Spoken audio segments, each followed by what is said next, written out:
YCP సాగించిన అరాచక పాలనకు రాష్ట్రంలోని యువత చరమగీతం పాడి జగన్ ప్రభుత్వానికి ప్రతిపక్ష హోదా పాత్ర లేకుండా చేశారని జగ్గంపేట ఎమ్మెల్యే జ్యోతుల వెంకట అప్పారావు అన్నారు. జగన్ దుష్ట పాలనకు వ్యతిరేకంగా అన్ని వర్గాల ప్రజలు పనిచేసి ఎన్డీఏ కూటమి పార్టీల అభ్యర్థులకి అత్యధిక మెజార్టీలు ఇచ్చారని నెహ్రూ తెలిపారు. ఈ నెల 12వ తేదీన జగన్ చేపట్టబోయే ఫీజు పోరుపై నిరసన చేసే హక్కు లేదన్నారు. మంగళవారం కాకినాడలోని జిల్లా టీడీపీ కార్యాలయంలో నెహ్రూ విలేకరుల సమావేశం నిర్వహించారు. ఈ సందర్భంగా ఆయన మాట్లాడారు. విద్యార్థులకు ఫీజు రీయింబర్స్మెంట్ ఎన్డీఏ ప్రభుత్వం చేయడం లేదని నిరసిస్తూ దానిపై జగన్ రాష్ట్ర వ్యాప్త పిలుపులో భాగంగా 12వ తేదీన చేపట్టబోయే నిరసనపై ఆయన అభ్యంతరాన్ని వ్యక్తం చేశారు. సీఎంగా పాలించిన 5 ఏళ్లలో అరాచక పాలన సాగించారని, ఫీజు రీయింబర్స్మెంట్ ఆయా విద్యా సంస్థలకు 4,270 కోట్లు అప్పు ఉంచారని, దాన్ని తమ ఎన్డీఏ ప్రభుత్వం అధికారులకు ఇచ్చివచ్చిన తర్వాత 700 కోట్ల రూపాయలు విడుదల చేసి విద్యార్థుల సంక్షేమానికి పెద్దపీట వేసిందన్నారు.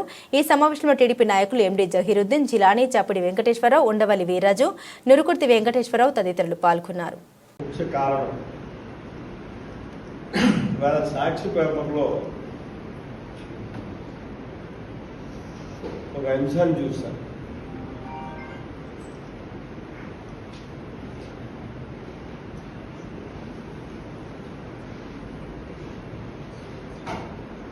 అంటే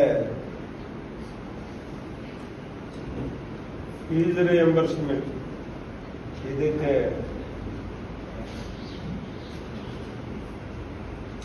బకాయిలు ఉన్నాయో, యువతను మోసం చేసింది ఎన్డీఏ ప్రభుత్వం.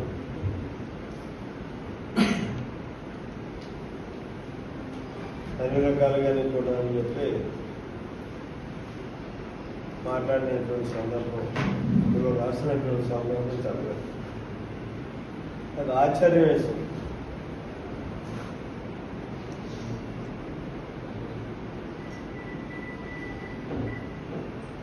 అసలు యువతనే ఈ రాష్ట్రంలో అతి దారుణంగా మోసం చేసింది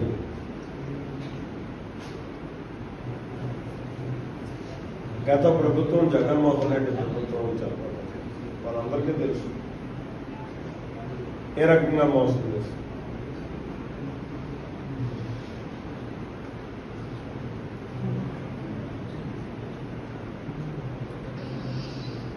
దాని ఫలితం అనుభవించారు. యువత ఉవ్వెత్తున ఉద్యోగించి జగన్మోహన్ రెడ్డిని తరిమికొట్టి ఎన్డీఏ ప్రభుత్వాలు కావడంలో కూడా మీరు, నేను, ఎవరు కూడా ఊహించని విధంగా తిరుగుబాటు చేశారు.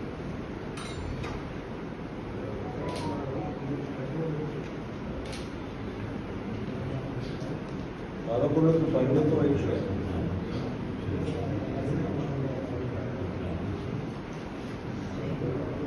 ఈరోజు వారు చెప్పేదాన్ని చూసినట్టయితే, పేపర్లో చూసుకున్నట్టయితే ఎక్కువగా ఫీజు రీయింబర్స్మెంట్ గురించి మాట్లాడారు.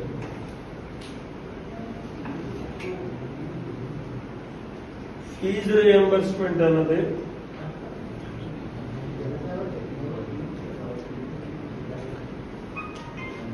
కేవలం ఎప్పటి నుంచో వస్తున్నటువంటి సందర్భం.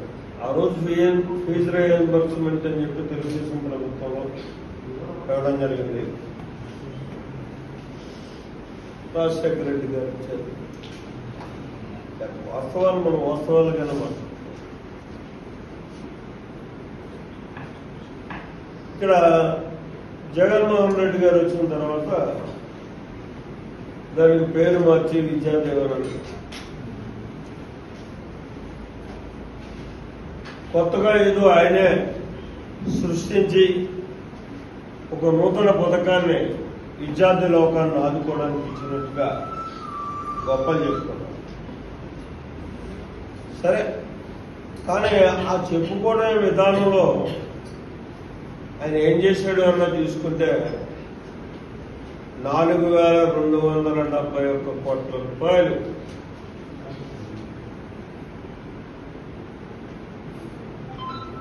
ఈ విద్యాదేవన అనే కార్యక్రమాన్ని బకాయిలు పెట్టి విద్యార్థులను ఆందోళనకు గురి చేసి అది కూడా ప్రతి విద్యార్థి కూడా అవమానం పాలై, ఎందుకంటే ఫీజు ఎప్పుడైతే ఈ విద్యాదీవన కార్యక్రమం బకాయి ఉందో స్కూల్ యాజమాన్యాలు వాళ్ళు ఇబ్బంది పెట్టరు. హాల్ టికెట్లు ఏమైనా ఉంటాయి పరీక్షల టైంలో అసలే టెన్షన్గా ఉండేటటువంటి పరిస్థితి వాతావరణం ఉంటుంది ప్రతి విద్యార్థికి ఈ పరీక్షలన్నా. దానికి మరింత ఒత్తిడి ఇది. హాల్ టికెట్ ఎవడు ఇస్తాడు ఎవడు,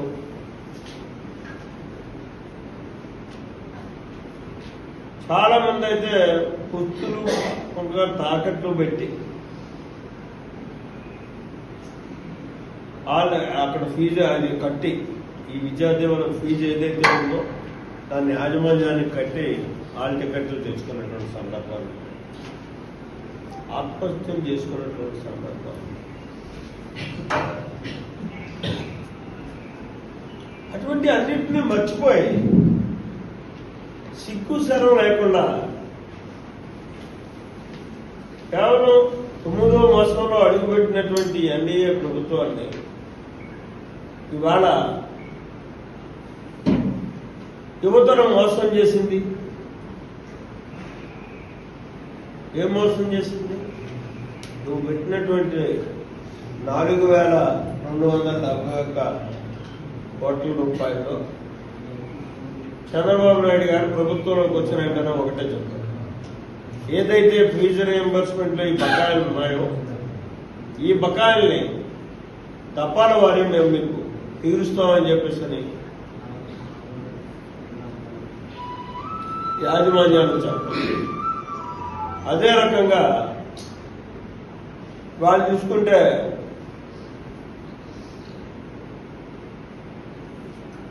ఆ బకాయిలు కూడా 700 కోట్ల రూపాయలు చెల్లరే తొలి విడతగా రిలీజ్ చేసినటువంటి పరిస్థితి.